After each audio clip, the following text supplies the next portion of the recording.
নদীবন্দরে ২ নম্বর হুঁশিয়ারি সংকেত। ২ বিভাগে ৮০ কিলোমিটার বেগে বজ্রবৃষ্টির আভাস।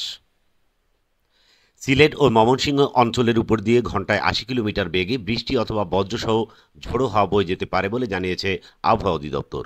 শনিবার দেশের অভ্যন্তরীণ নদীবন্দরের জন্য দেওয়া পূর্বাভাসে এ তথ্য জানানো হয়।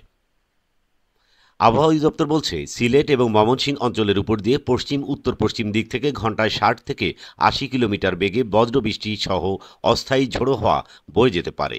এসব এলাকার নদীবন্দরগুলোকে ২ নম্বর নৌ হুঁশিয়ারি সংকেত দেখাতে বলা হয়েছে।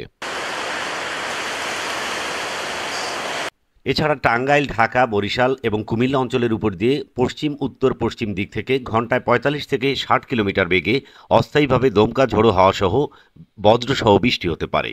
এসব এলাকার নদীবন্দরগুলোকে ১ নম্বর সতর্ক সংকেত দেখাতে বলা হয়েছে। গতকাল সন্ধ্যায় আবহাওয়া অফিস দেশের ৪ বিভাগে নতুন করে আরও ২ দিন হিট অ্যালার্ট জারি করে।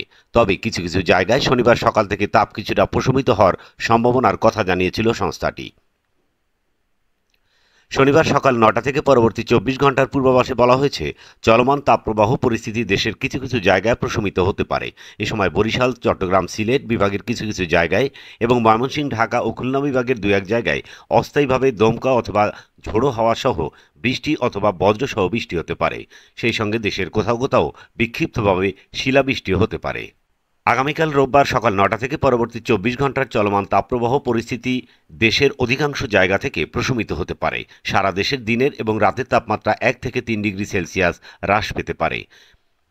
এছাড়া রংপুর, রাজশাহী, ঢাকা, ময়মনসিংহ, চট্টগ্রাম ও সিলেট বিভাগের অনেক জায়গায় এবং বরিশাল ও খুলনা বিভাগের কিছু কিছু জায়গায় অস্থায়ীভাবে দমকা হাওয়া সহ বৃষ্টি অথবা বজ্রসহ বৃষ্টি হতে পারে।